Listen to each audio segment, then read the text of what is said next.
hear me? Okay, even better.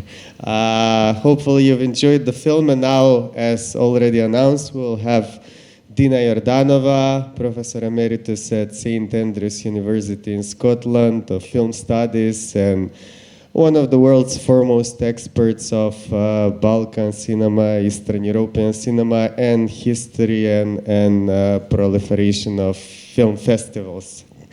The floor is yours. There will be a presentation in the background, so you can follow.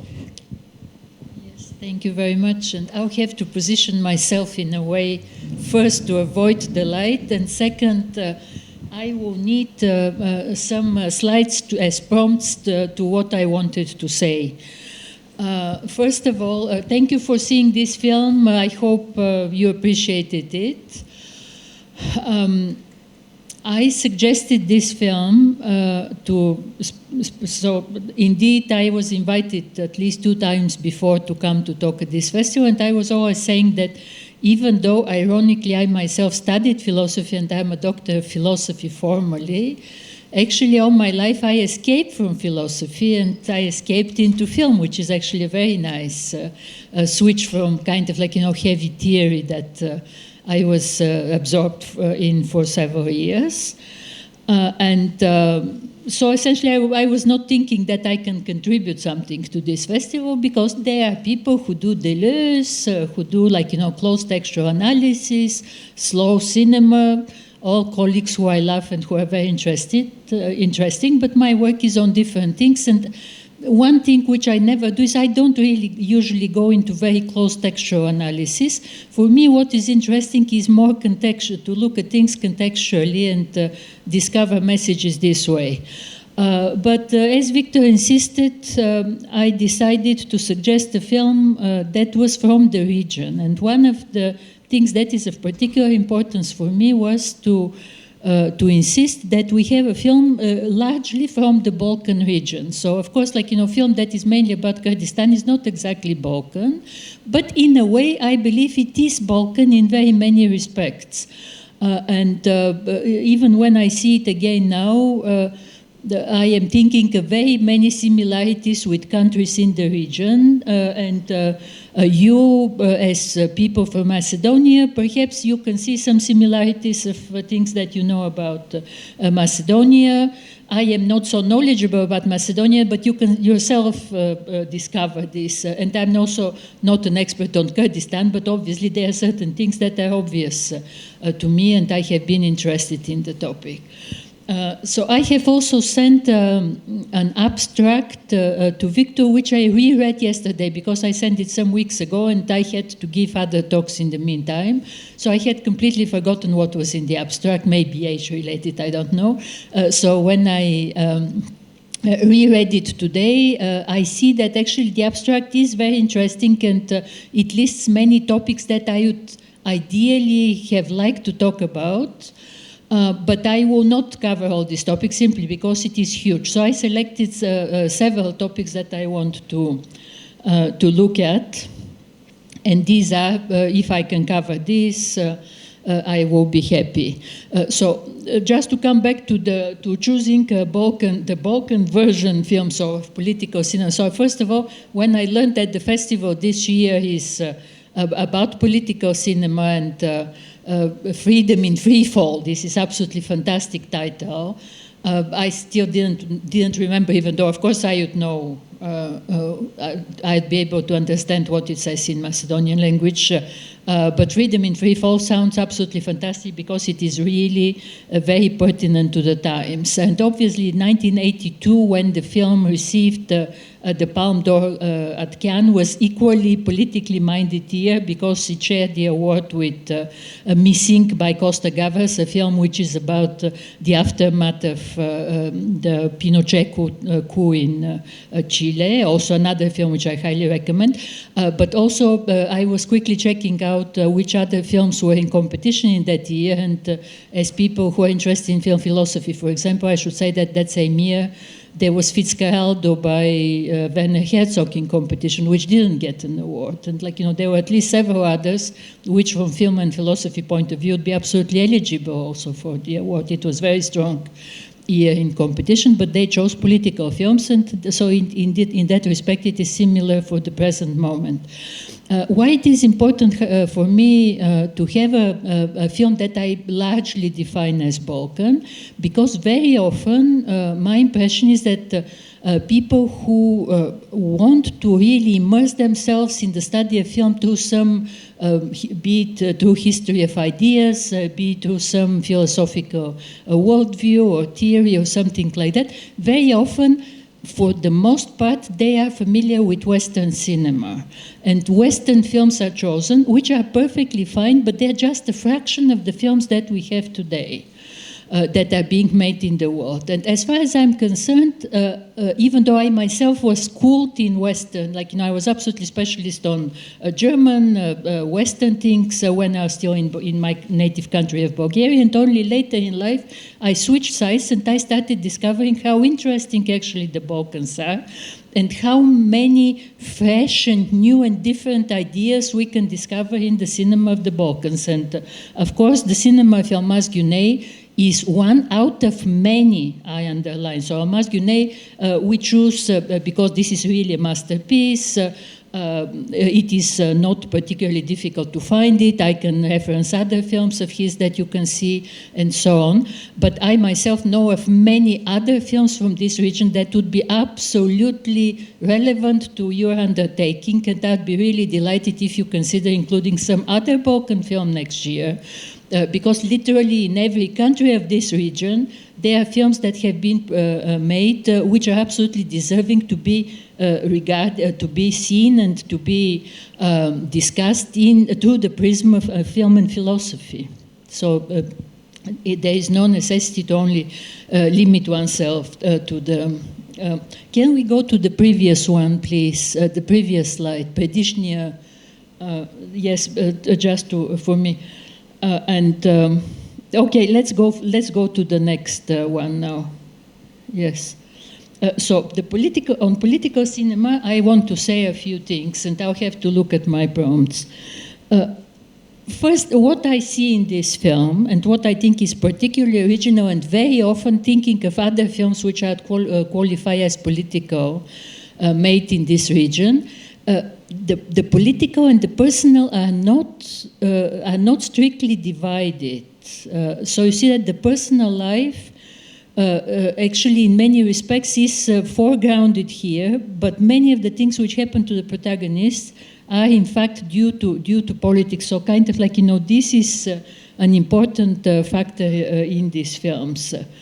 Then one topic that cuts specifically to y'all is the politics toward minorities, and I believe that Yılmaz Güney shows this in a very elegant way, because I can think of many other films which are about minorities, but very often they show minorities only as victimized, they would show them only as helplessly kind of abused people, would often idealize and so on, which I absolutely do not see in the work of Güney. So he does show the plight of minorities, in this case Kurdish minority, because the majority of the protagonists actually are Kurdish or are in close relationship with Kurdish people, and I'll say a little more about this in a moment. What is important is that he also shows that there are very many things in their tradition, in their lifestyle that actually are very faulty, and that are very serious problems. So I didn't see him idealize anything in this respect. So being Kurdish and very often using personal stories or stories that relate to him, he is clearly very critical about that. So there is no idealization. Another thing which is shown very well in this film, and kind of inevitably, I think, of very many other films that are being made today, and in general about the situation of minorities that are being accused in subversive activities, or minorities that are actually being kind of treated in completely unacceptable ways across the world, is that there is this one a little step that the government undertakes as if accidentally, but actually it is a very systematic approach to criminalize members of minority as of young age. So most of these people, a huge number of Kurds are in jail. And actually, jail turns out to be even safer for them than kind of being out of jail in many respects. And you just saw the film, so I'm sure that you can come up with the examples yourself. But at the same time, they're kind of like, they're shown as murderers. So this little guy who was longing for his life, he's the murderer. Another one is like, he has committed whatever crime. The third one has committed whatever crime. And if you notice, when they go to their families, we don't even learn what are the crimes that they have committed, because it is absolutely known fact that they are criminalized. And yes, being in jail is absolutely one fact of life that doesn't really change the standing within their own families and so on. But it seriously changes their standing in the eyes of the authorities. So clearly they are treated differently by the authorities. Of course, Elmas Güney was in jail himself for various things, so he was being consistently criminalized. What we know about his personal story, he was first on trial at the age of 19, sentenced for several years. Then, always there was some misdemeanor for which he was in jail, and if they would give him a light sentence, then they would send him to another jail that would give him a stronger sentence. And so, for example, for what he was in jail that he had to escape, the first trial gave him a 9-month sentence or something like this. So a trial was moved to the city of Ankara when they were known to be much more strict, and he walked out of there with a 19-year sentence for for the same crime, which usually in the West you have usually the principle that you cannot be tried for the same crime 2 times, but obviously in his case this didn't apply, and of course many other things. So this issue of criminalization, I think, is not the topic of the film, but I think it is implied throughout the film in a very interesting way. This is an opportunity to mention the story of the character called Ömer, who is most clearly identified as Kurd from this faraway village on the Syrian border. In his case, I defined him what we have in his story is the need to suppress his desire out of dream for this freedom, which he escapes into freedom because from the very beginning he says that he's not going to return. So he's absolutely clear that he's and what is this freedom? It's totally elusive. We don't know what it's going to be. But of course, escaping into freedom is precondition for his desired life, even though after the killing of his brother, certainly he realizes that he has to enter his duty to be the husband of the widow now rather than follow his heart. And we can clearly see that he has desire, but he has to suppress it. So I personally think for me, this is a very interesting character. It is played by a guy, just as an interesting trivia, who was actually not an actor. He was a camera person, and the actor could not materialize, so he had to step in the last minute, and I really love his performance. He has also been in the lead of another quite well-known film at the time, Journey of Hope, a Swiss film, which also won an Oscar for Best International Film in '91, also involving people from Turkey, but this is a different topic. So these are his 2 main roles, otherwise he has not been in too many films. Has Turkey changed from what we see in this film? So this is clearly a film which is made more than 20 years ago. On the matter of Kurds and on the matter of minorities, I do not really think it has changed very much. Maybe the Kurdish issue is not tackled the same way, but as I regularly go to Turkey, I know many people and I follow Turkish cinema, which is great, by the way.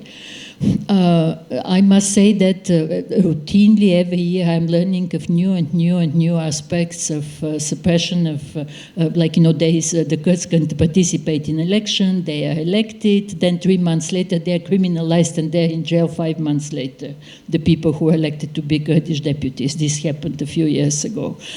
The prison where the film starts, İmralı prison, which is on one small island not far from the city of Bursa, you can see it on Google Maps. So it starts with this jail. The jail was closed by 1999, and the island was completely empty when they installed on the island only one prisoner, and this was Abdullah Öcalan, who was the terrorist leader of the Kurdish guerrillas. Who was kept there absolutely alone on this island for 10 years, and after 10 years they let several more prisoners to be. I'm not sure of the status of Öcalan now, was he released or not, but so the Kurdish stories are absolutely endless, and it continues. I am happy to answer questions if you're interested. After that, but as far as I'm concerned, I do not really think the face of suppression has changed. But the truth is that, there is very much we don't know, and there is continuous criminalization and suppression. Let's go for the next. So there is one interesting thing. I was reading an article which was claiming that Yılmaz Güney didn't really particularly care for Kurdish causes. And that he actually woke up that the Kurdish card is particularly profitable only when he found himself in the West, and this seemed to be a winning card, so he seemed to that this is a newly found interest for him. And I completely disagree with this. I have seen most, not the acting roles, but I've seen most of the films of Yılmaz Güney. And I think that he shows absolutely persistent interest in Kurdish causes. He comes from a family where both parents are Kurdish from different parts of Kurdistan. Both are displaced because of economic reasons. And because he is from very early age very clearly aware that it is economic reasons that are really so important, one can say that probably he didn't overplay the Kurdish card, because he does understand that it is not nationality, it is class that actually is more important. So he was never totally self-confessed Marxist. At least he never adhered exactly to communist causes, and he never adhered exactly to nationalist causes. But in his work, he's absolutely persistently on the side of the downtrodden, on the side of the poor, on the side of the dispossessed, and also on the sides of the Kurds. So whilst not all his films have Kurdish subject, the ones that I am listing are absolutely set in Kurdistan and are absolutely on Kurdish topics. Seyid Khan, which is not his debut, but probably the first film as director, because he first becomes very famous as an actor. But Seyid Khan, and these are films that are available, so if you get interested in the films of Güney, these are the ones that I recommend. Seyid Khan is a totally Kurdish story. Umut, Hope from 1970, he has said that this is the story of his father, which is a story of total desperation, of dispossession, and it is difficult to even think of a stronger film that is where the desperation is so total that it is just impossible to watch it at moments. My favorite is Ait Elegy, which is directorial. So these three first are directed by Güney. So these detractors who say that he didn't know how to direct or something like this, absolutely no. He knew very well how to direct. And Ait, as far as I'm concerned, this is a masterpiece in terms of visuals. It is the story of a bunch of Kurdish villagers who are entering an uneven fight with the Turkish authorities. So if you see any film, Umut and Elegy would be my recommendation. And then when he was in jail, he had started showing shooting anxiety, which has now also been restored in Turkey, and also probably is available. I have not checked. I have seen it at Cinema Ritrovato in Bologna a few years ago. It was presented.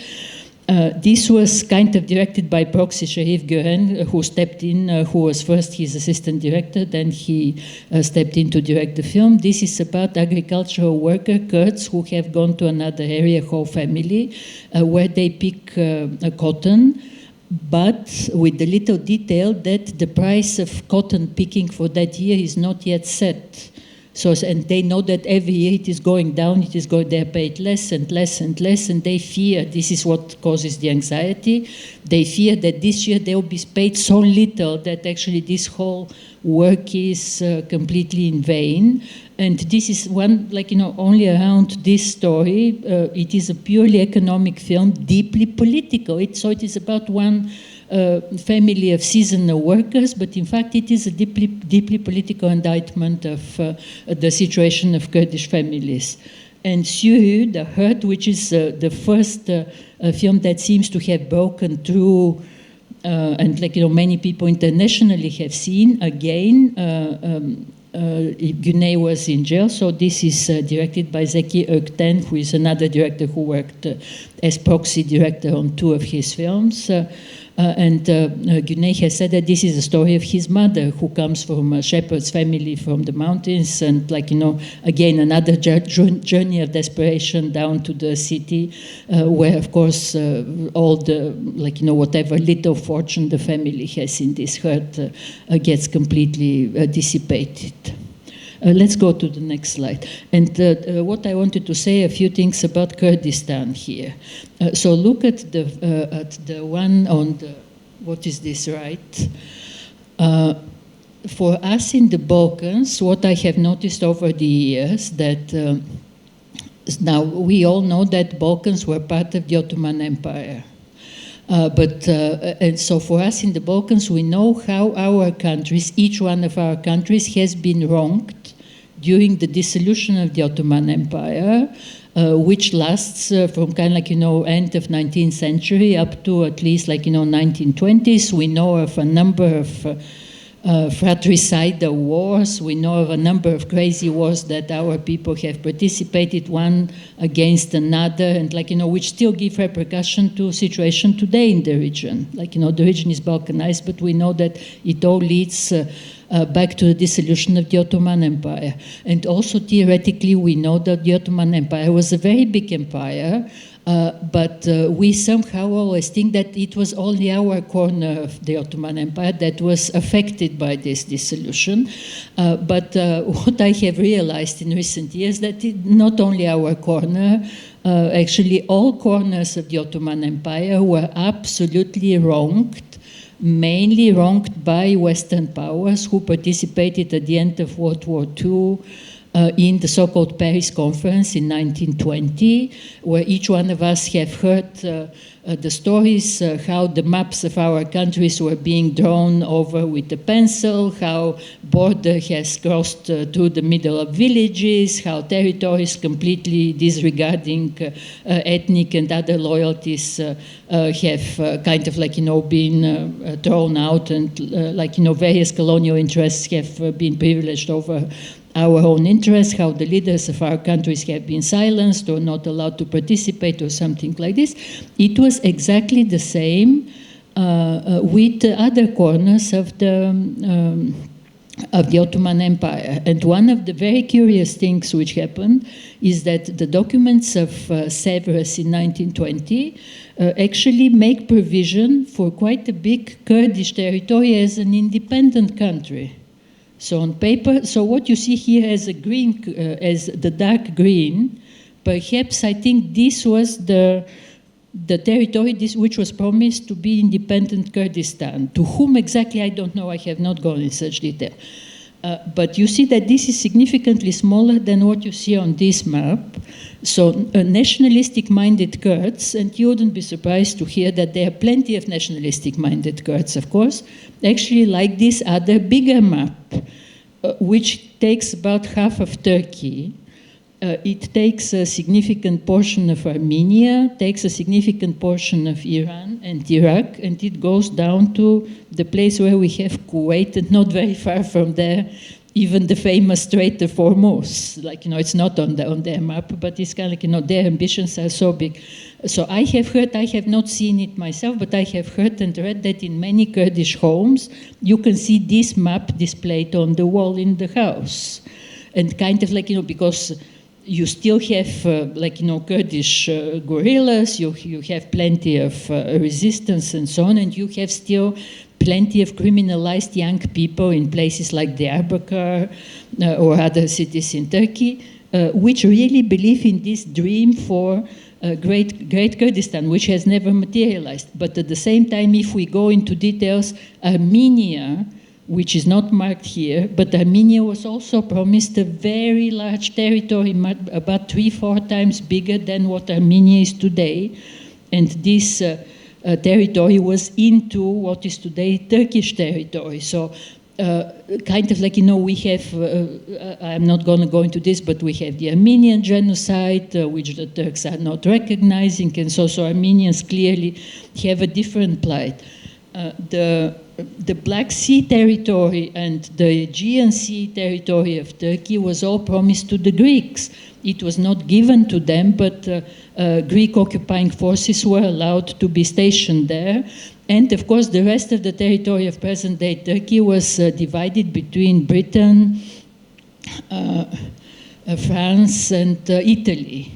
So kind of like, in historical maps, you can see this very clearly. Istanbul was an occupied city for 4 years. It had the British sector, it had an Italian sector, it had the French sector. So like, like occupied Berlin, for example.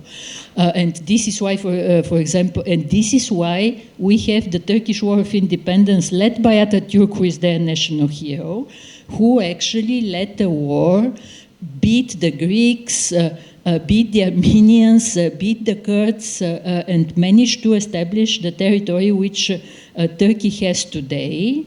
At what cost he beat them, I'm not going into this, I'm just stating what happened, so that in 1923, 3 years later after this war, the Western powers were forced to reconsider the treaties of 1920, and there is a Treaty of Lausanne which actually concluded the war for Turkey with establishing this territory of Turkey which we have today. If there was not for this war, Turkey would be a much smaller, much smaller country, only around the center of Anatolia here.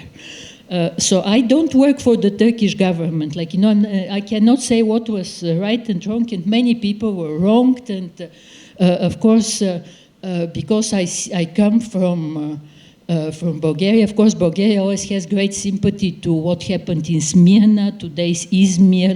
This is presented as one huge barbarian assault by the Turks on peaceful populations in Smyrna and so on. And I know a million stories like this, really. But the matter of fact is that really what we know from our corner of the Balkans is absolutely true for what happened there. And I will use the maps to just point something so that to help you to imagine what big country Kurdistan is. So you see İmralı Island is marked on this map, where they start from prison. So to Bursa is quite a journey already. Bursa is a big city. And then the next place to where they travel is Konya. Konya is a very conservative city. Actually, I have to say I have been privileged to have been to most of these places in the film. Last year I was in Gaziantep and Şanlıurfa, which are kind of close to the Syrian border, extremely interesting places for me. So from Konya, this is just the beginning of the journey. The Omer, the Kurdish character, travels close to the south, close to the Syrian border, where Seyit, and you see that it is something like summer, and the rape seeds are in flower, these yellow fields. Whereas the other one is traveling up, not very far from Armenia, in huge mountains. You can have in the same days, you can have a season full of snow, and you can have a season full of blossoming fields, and kind of like, the distances are absolutely huge. And the other cities we have not marked, but the Diyarbakir was one of those. Can we have the next slide? And a little more on the Kurdish theme. So I continue with this topic that I believe the Kurdish theme was really very important for Güney. But just to say several general things. First, the Kurdish theme is absolutely present in Turkish cinema. I have listed here several titles. Very important Kurdish films. If you ever get interested, there are many more Kurdish themed films, also by Kurdish directors. The one that I have listed are actually not necessarily Kurdish. So Erden Kiral, for example, Seasoning Hakkari is a very interesting film. And what I want to say about it is that actually the first director that Güney appointed to direct by proxy Yol was actually Erden Kiral, who worked for 2 months. And then Güney was not particularly happy with the work that he had done, so he dismissed him and brought back Sherif Gören.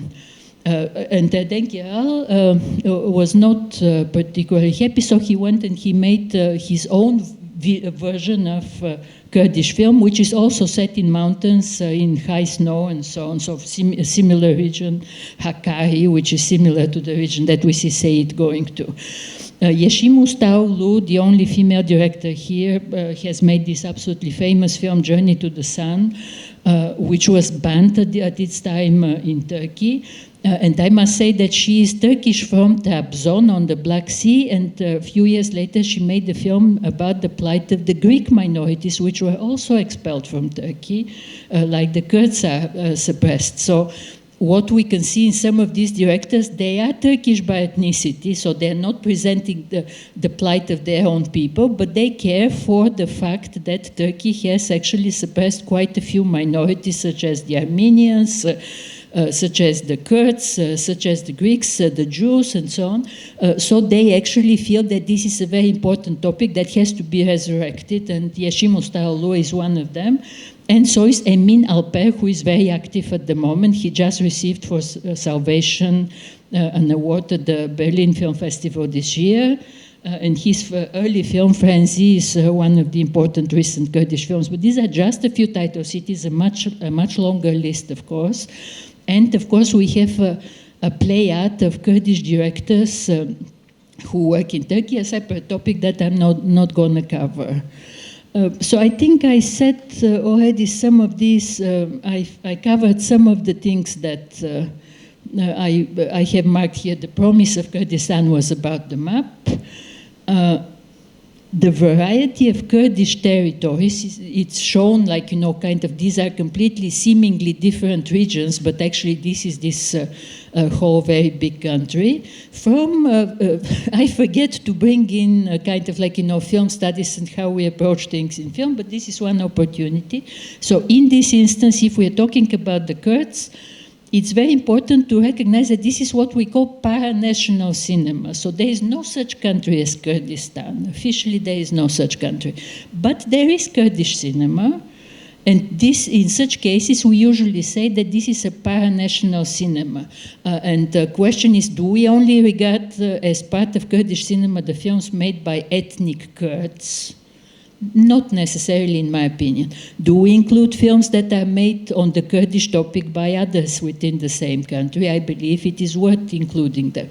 Do we include the films made on the same topic by others who may be in some completely different countries? Because I can say of films that have been made also on Kurdish topics in other places.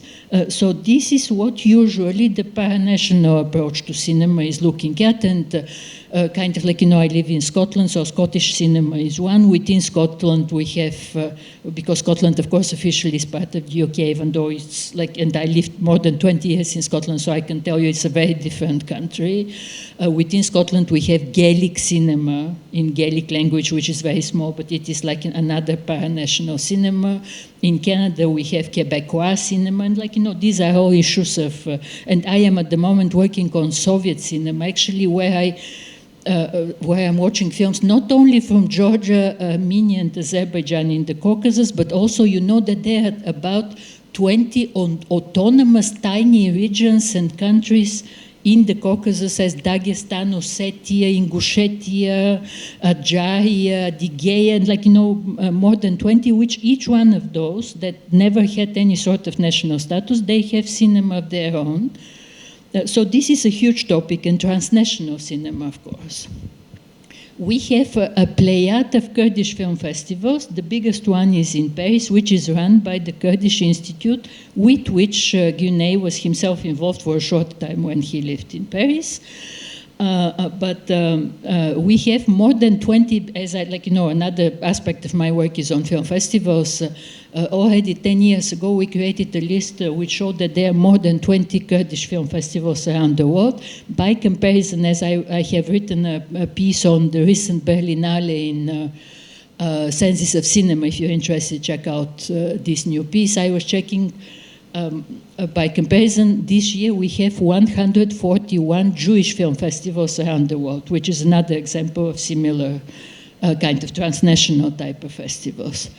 And I already said about the other minorities in Turkey, but the ones that I have listed here are all minorities that consider themselves seriously suppressed. The last one is not an ethnic minority, it's a religious minority. You probably have Alevi here in Macedonia. Do you have this? Do you know what is Alevi? It is. I am sure you must have it. Only it's probably called something else. This is a religious minority within Islam, and in Turkey it is being persecuted. I know we have it in Bulgaria, and some people from Turkey were saying that actually in Bulgaria the Alevi are allowed to practice their kind of different type of religion, but in Turkey they're quite suppressed. And I think my last slide. Oh no, sorry. Shall I stop or continue? This is penultimate, and then I have. Okay, so just to come to the film. So what I think is very interesting in this film.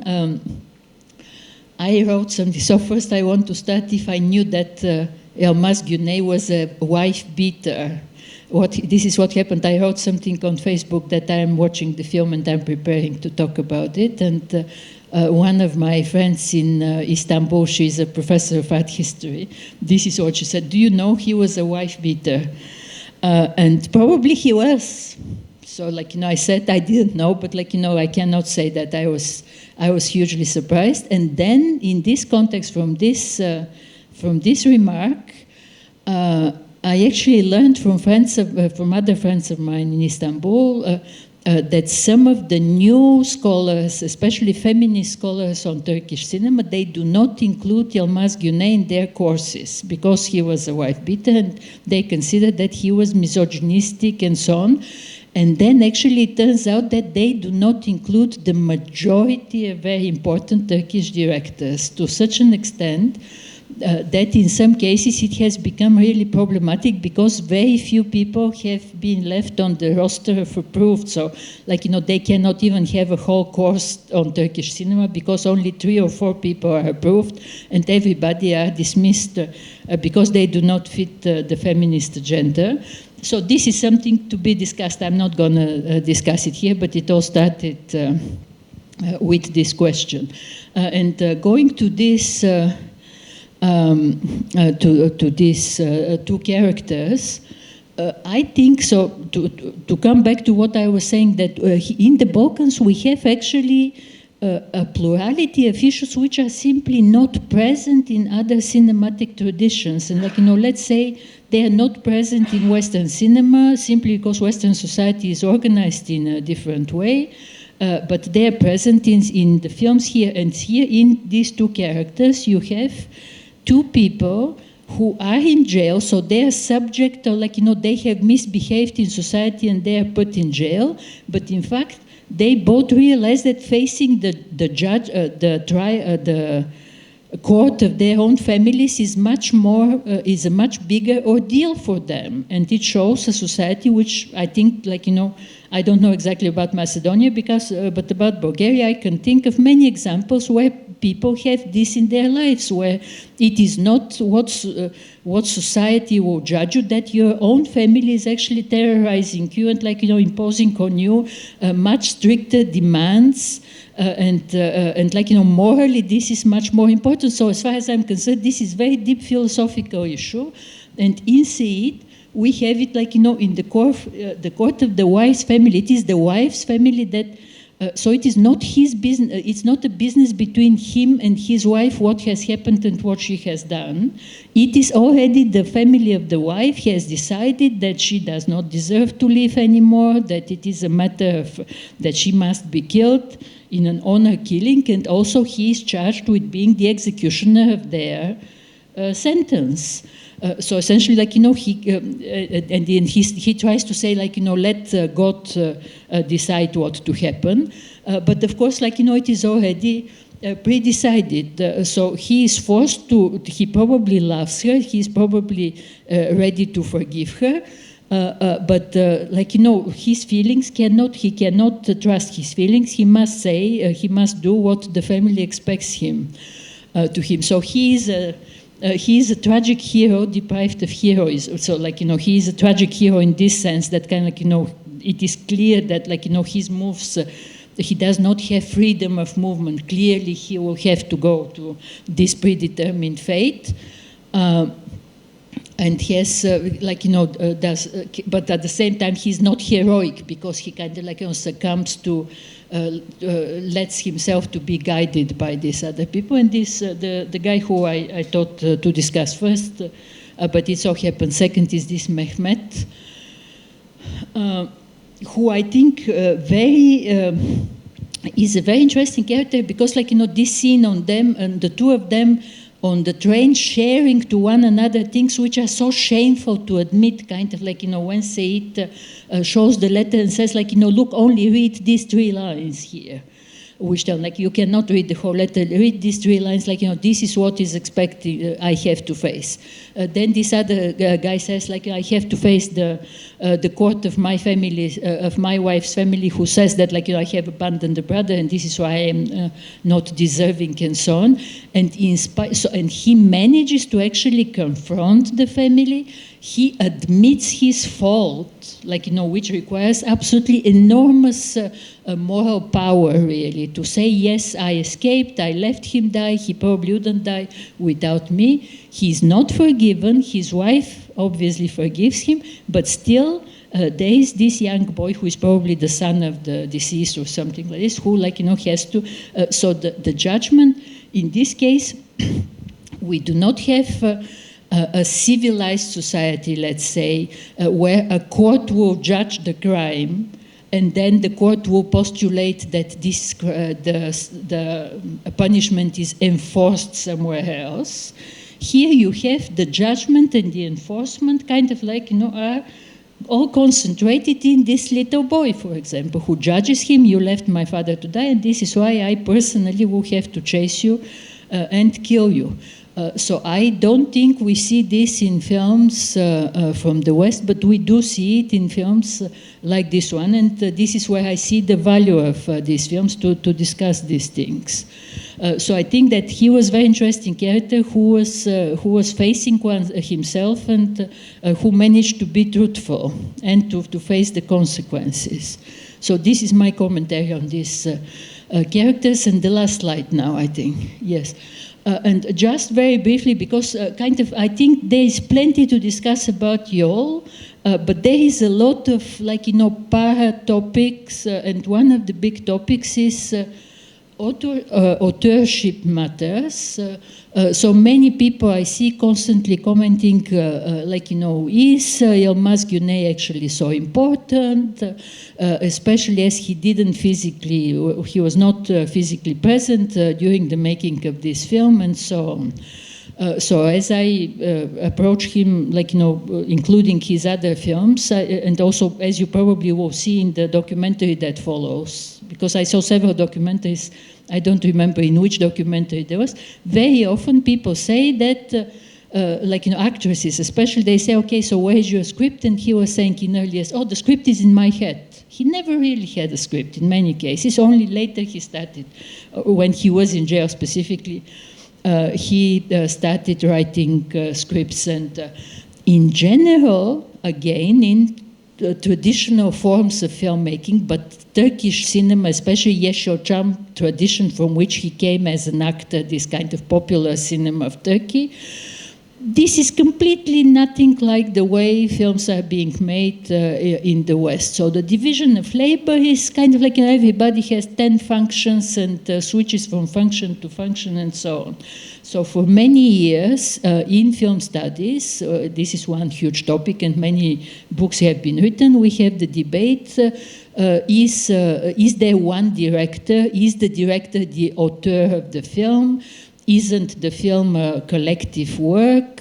How should we approach, what is the importance of the director relatively to the screenwriter, relatively to the camera person, and so on. Here in Macedonia, for example, you have this wonderful festival of Manaki Brothers, which is appreciating the work of camera people.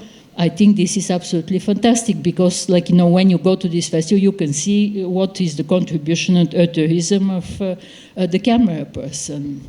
So these are huge debates.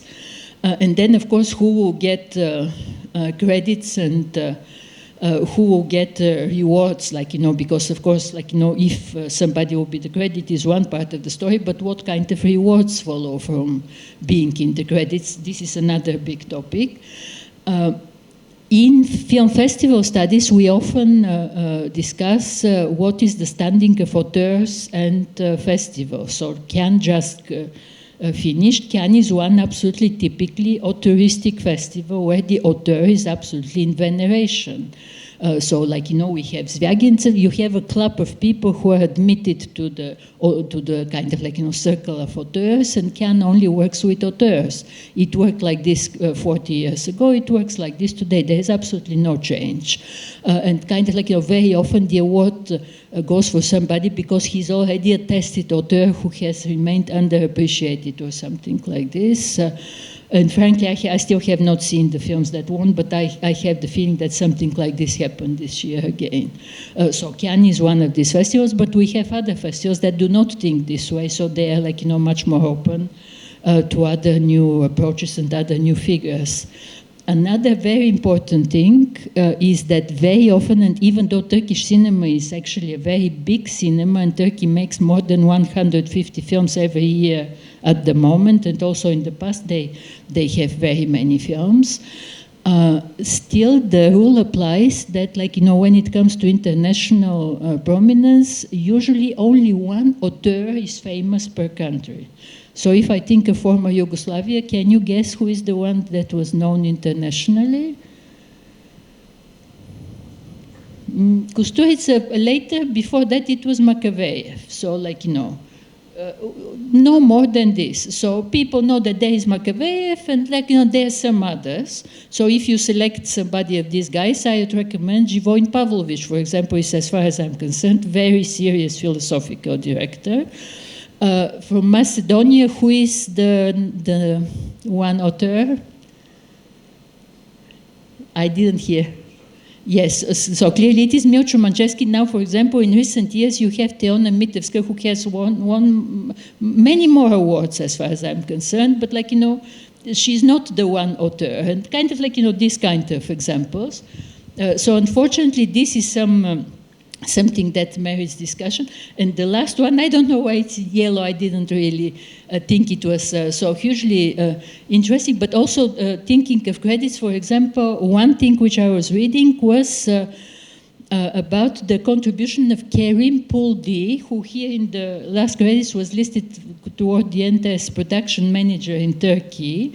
In other writing, I have seen him as a kind of Turkish producer, like, so the man who produced on the spot. And I have also seen references to him as because he was Kurdish. Clearly one man who has been behind the creation of very many films on the Kurdish topic, so clearly only writing about, only working in Turkey. And somewhere it was said that he was actually, due to him, about 100 films were made, so he has a very long roster of credits to his name. And then I go to IMDb, as I usually check everything, and in IMDb, I only see him listed with 2 credits. So, of course, if I have to make the choice which of these statements is true, so IMDb is telling me that the man only was active on 2 films, and somebody else is telling me that actually due to him about 100 films were made on Kurdish topic, I would probably say that the truth would be somewhere in the middle, and probably he was behind the 50 films as production manager on the spot, films which are not on IMDb, and he's not on IMDb, and still we all believe IMDb, which is kind of like, showing how film history is written, essentially. And this is where I stop. Thank you very much. Hope it was not too long here.